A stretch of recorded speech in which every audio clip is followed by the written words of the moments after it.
नमस्कार दोस्तों, मेरा नाम है गौरव और आप सभी का स्वागत है टीआईसी में।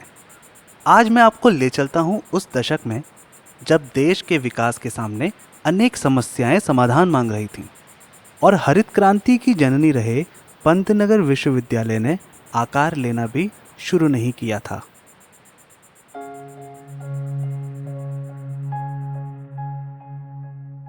बात 1950 के दशक की है और आज की कहानी के मुख्य किरदार हैं प्रोफेसर एम मेहता जी। उस समय वे कुमाऊं में एनसीसी तथा स्काउट्स एंड गाइड्स के कैंपिंग का कार्यभार संभालते थे। इस कार्य के लिए उन्हें सरकार की ओर से एक जीप मिली हुई थी। एक दिन अपनी जीप में राशन लेकर वे किसी कैंप के लिए भवाली रानीखेत मार्ग से जा रहे थे। रास्ते में श्वेत वस्त्रों में एक वृद्ध महिला ने उन्हें हाथ देकर रुकने का इशारा किया।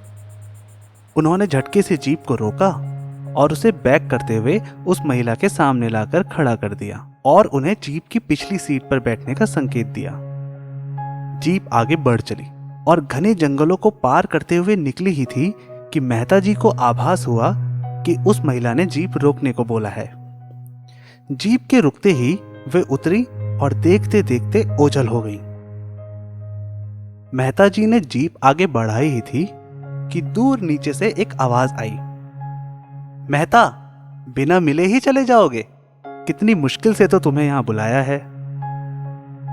अनजान इलाके में खुद को नाम से संबोधित किए जाने पर मेहता जी आश्चर्य में पड़ गए और आवाज की दिशा में चल पड़े। शीघ्र ही उन्होंने स्वयं को बहती नदी के समीप बैठे कुछ लोगों के सम्मुख पाया। अब वो आवाज और भी रौबदार और सम्मोहक हो चली थी। उन्होंने देखा कि तख्त पर कोई ओजस्वी से व्यक्ति लोगों से घिरे बैठे हैं और मेहता जी को लगा मानो वे किसी अदृश्य शक्ति द्वारा मेहता जी को वहां बांध लाए हैं। जल्दी ही मेहता जी को बैठने के लिए इशारा करते हुए और स्वयं अपने हाथों से बेसन के लड्डू देते हुए तख्त पर बैठे महानुभाव ने कहा, मेहता, यही सोच रहा है ना कि तेरा नाम मुझे कैसे पता चला? मेहता जी ने सर हिलाते हुए मौन स्वीकृति दी। चल पास आ और लगा पालथी, आज बाबा तुझे दीक्षा देंगे। उनके इतना कहते ही मेहता जी ने उनके और अपने बीच एक अलौकिक संबंध को महसूस किया। बाबा आगे बोले, सरकार को तेरी जरूरत है, उनके लिए काम तो करेगा ना? मेहता जी की आंखों से बहते अश्रु मानो ये बता रहे थे कि उन्हें साक्षात ईश्वर के दर्शन हो गए हों। आगे चलकर मेहता जी को केंद्र सरकार का पत्र प्राप्त हुआ और उन्हें उत्तर प्रदेश के नैनीताल जिले की तराई में प्रस्तावित कृषि विश्वविद्यालय की रूपरेखा बनाने के लिए तराई में ही मेजर संधू से मिलने का आदेश भी प्राप्त हुआ। वे ओजस्वी महानुभाव कोई और नहीं बल्कि स्वयं श्री नीब करोली महाराज जी थे।